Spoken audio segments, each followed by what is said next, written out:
very much. I really appreciate that kind of an introduction because, you know, for so many years my standard introduction is, will the defendant please rise? I'm tired of that. I have noticed that there's a rather strong law enforcement presence here today. Obviously, people were anticipating trouble. But to all the law enforcement officers, those of you who are carrying warrants for my arrest, subpoenas for grand juries and what have you, please just give them to Peter Maroulis, my lawyer. He'll be happy to receive them for you. Oh, my. One of the things I want to do is dispel some myths. Because I was having coffee with Luis Yoncasa, and he was telling me this apparently famous story about me squashing a tomato or something like that. And I never remember doing anything like that. But I'm told that there are people who go over into the courthouse and look up at the ceiling at the bullet hole. And that too is a myth. There was an incident that led people to think of things like that. And that was when I was prosecuting a fellow for first-degree assault against a police officer. And what had happened was he had fled, and he threw the revolver down behind the door, and the police retrieved it.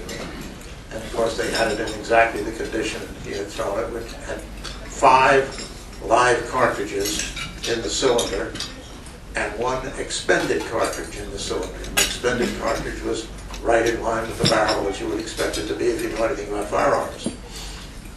But I'm up there, and I could see that there were some little old ladies and other people on the jury who did not really understand how a firearm works. And as the officer was testifying, this is the way he found it, that the expended cartridge was in line with the barrel. I could see their minds working. Wait a minute. The empty cartridge was in line with the barrel. How could the thing shoot?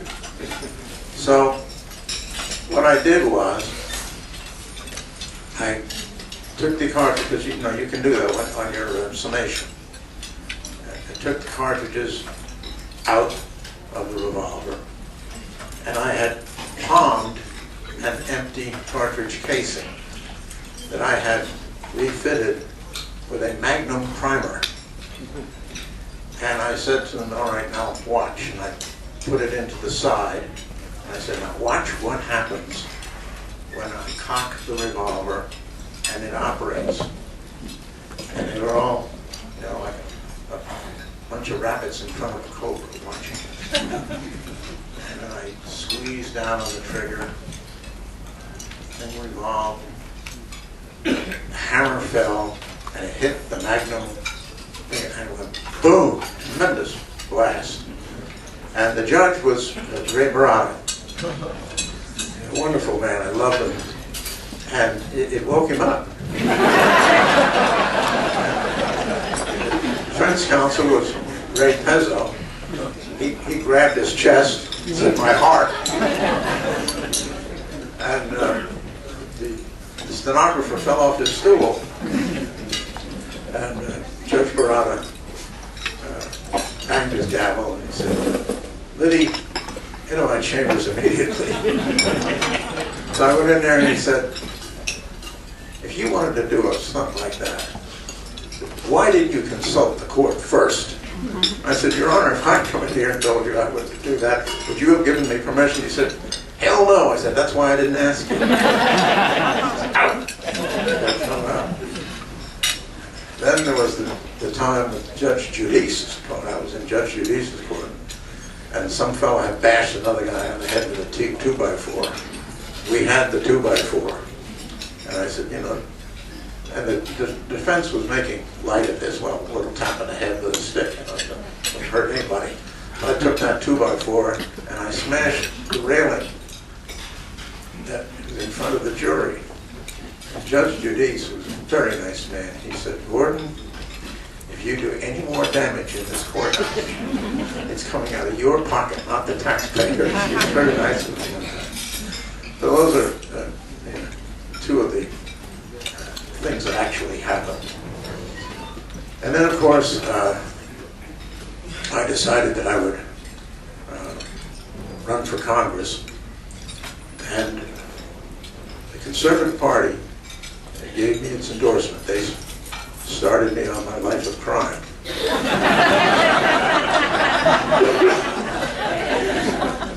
And I have to tell you a story about one of the people I was associated with in my life of crime.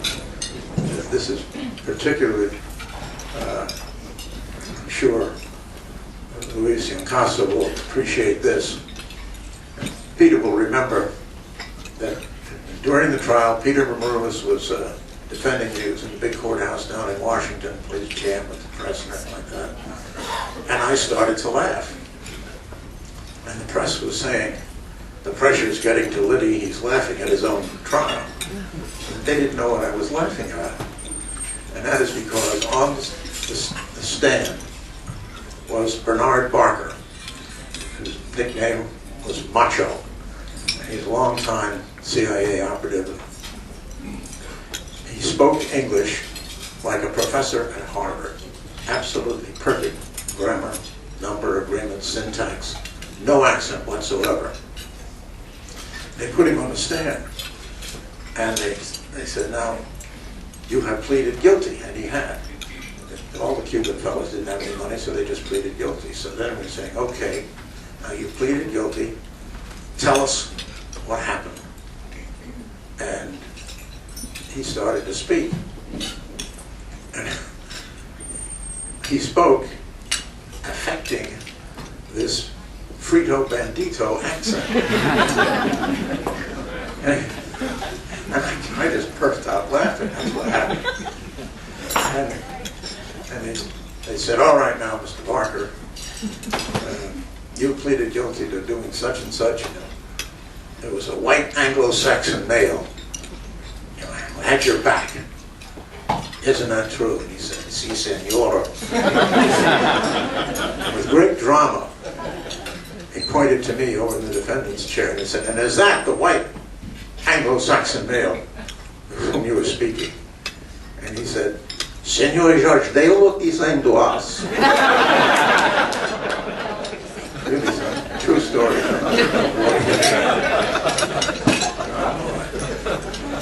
Now, down in Washington, we have, you've been hearing about the long form and the short form, and everything. We have the long form bumper sticker.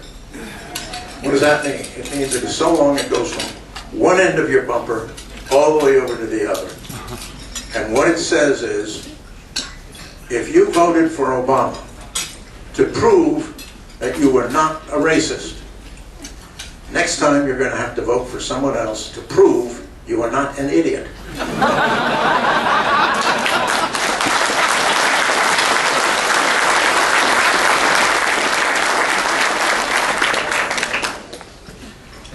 Now, a lot of folks here who are approaching my age, although it's pretty hard to approach my age now. I'm going to be 81 in November, but there's a lot of young people too.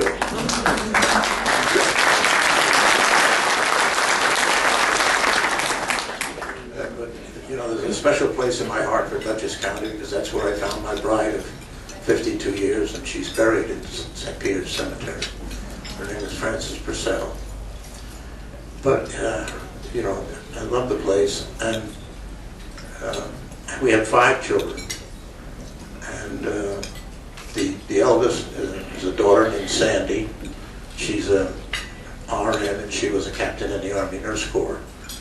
Then I had a second daughter named Grace, who was never in the armed forces because I sort of failed that girl. And she has a very responsible position with Raytheon Corporation. And then there's Jim. Jim is now retired. He was a Navy SEAL. He was commander of the Navy SEALs.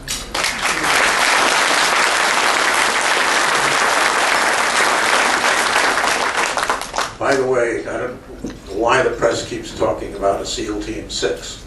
There is such an organization, but it's not called SEAL Team 6. Its real name is Dev Group. And I'm not giving away anything classified by telling you that because that's already been published. Then But everything he did for 20 years is classified, you know. I can't even ask him about it. And the next one down was Tom. Tom is a member of the bar of just about every state in the union. Right now, he's practicing law in Arizona, and he is the counsel defending the great Sheriff Joe Arpaio.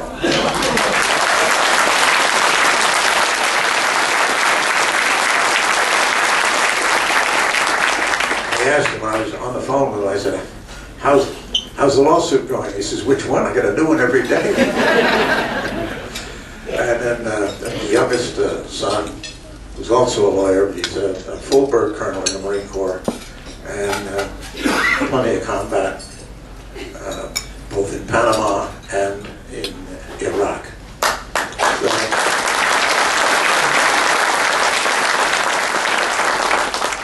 People ask me, you know, what's the secret of the success of your children? And I tell them frankly, the secret of the success of my children was that during their formative years, I was locked up in prison where I couldn't do them any harm. My mother raised them all by herself.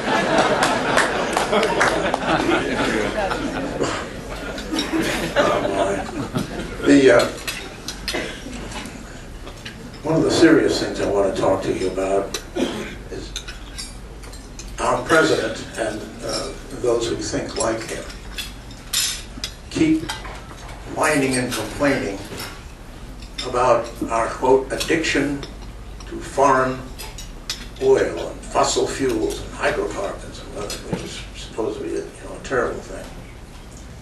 Well, the fact of the matter is that the United States is the Saudi Arabia of coal. We've got huge amounts of coal, and it is a cheap, very efficient fuel. We get about half our electrical power right now from the use of coal. Secondly, we have more oil than Saudi Arabia and all of these other people combined. It's in the ground, but we've got it. And lastly, they have just discovered, going through the Appalachian area, about a century's worth of natural gas. I mean, we are just loaded with fuels like that. And the only reason that we are, quote, dependent on foreign fossil fuels is because our president will not let us use our own fossil fuels. So what I say is, why pay people who are not our friends for their oil, for their liquefied natural gas, when we don't have to? Why don't we use our own?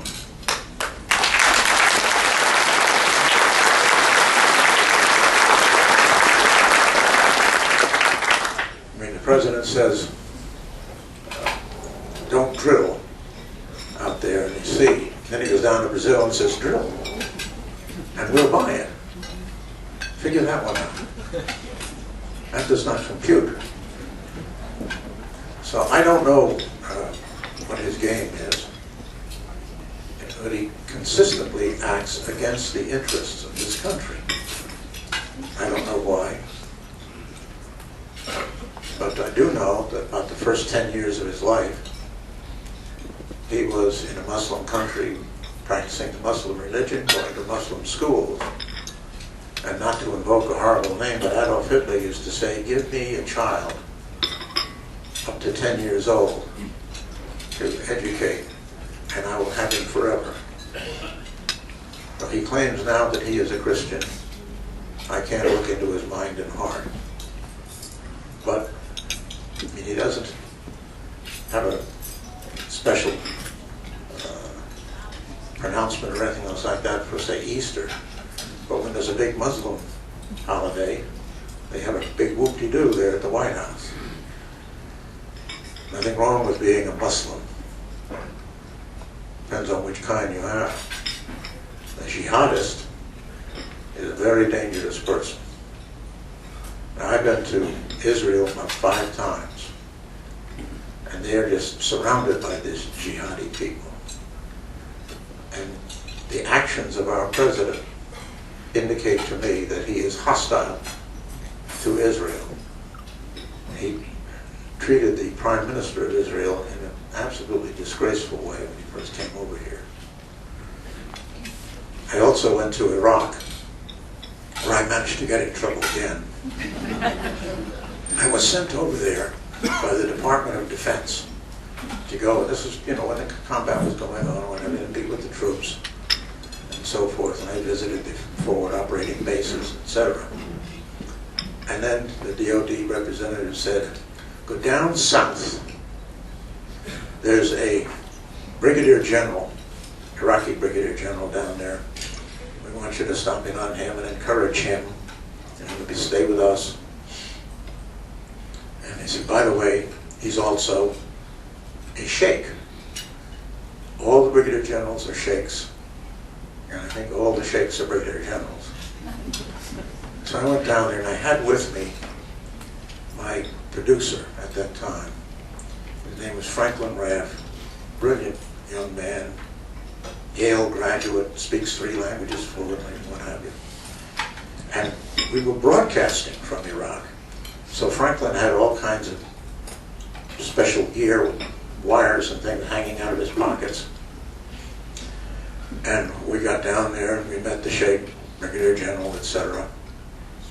And everything was going well until in walked a second Brigadier General who was also a Sheikh. He was a neighboring Sheikh, a rival of the Sheikh I was visiting for DOD.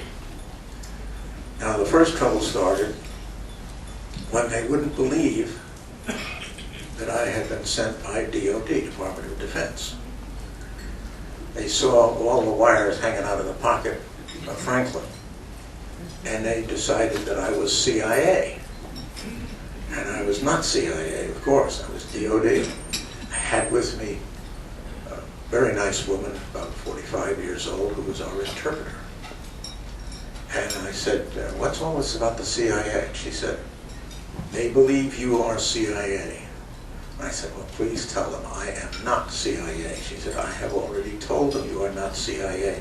The more you insist that you are not CIA, the more they believe you are CIA. I said, that doesn't make you unpopular because CIA gives them money. So at any rate, that was fine, but in comes the second fellow. They said, this is Sheikh Mahdi. I greeted him. And this is how I got in trouble. I had once seen a movie called Khartoum. Had Sir Laurence Olivier and Charlton Heston. It was about the fight in the Anglo-Egyptian Sudan. And they pronounced M-A-H-D-I as Mahdi. So I said, well, the least I can do is show them I'm sufficiently educated to be able to pronounce this fellow's name correctly. So I said, welcome, Mahdi. And all of a sudden, the entire room froze. And I said to Franklin, what's going on? He said, I don't know, we'll ask the interpreter. So we asked the interpreter, and she said, you have just named this other sheikh the Islamic Messiah.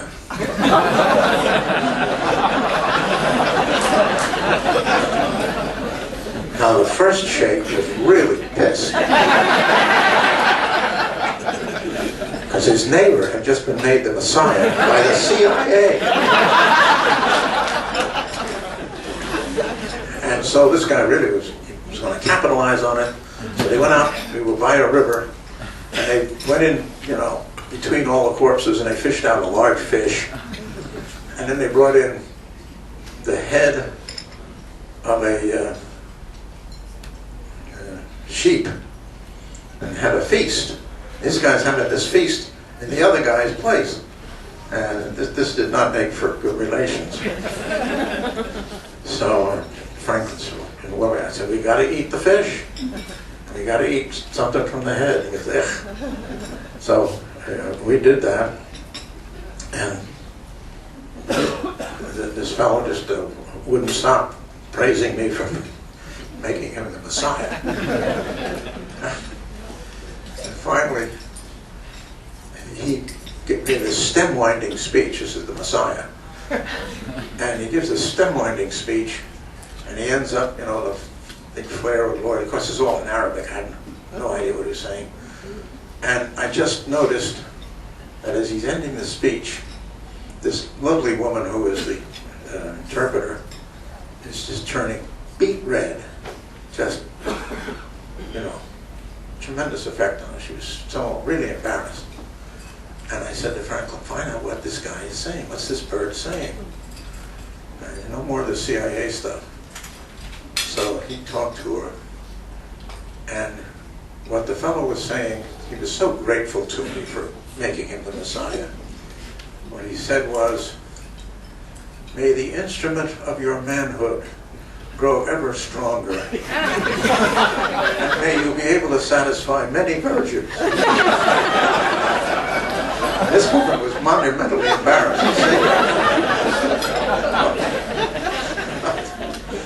But finally, while all this is going on, Franklin is tugging at my coat. And finally I said, yes, Franklin, what is it?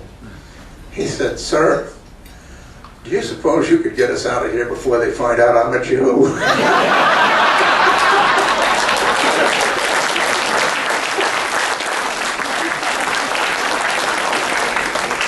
Good point, Franklin. And we managed to make our way out. Do you all recognize how avant-garde you really are? I'm talking now about the Conservative Party. I was your nominee, 43 years ago? Now remember what the Conservative Party was. It was Republicans, Democrats, Independents, and people who were just fed up. So they pulled out of all these others and they formed their own party. Think for a minute, what is the so-called Tea Party? It's Republicans, it's Democrats, it's Independents, people who are just fed up. And they just spontaneously came out, they're on the street doing sign waves and everything else, and they turned around the House of Representatives last year. Well, congratulations, you guys started it all 43 years ago.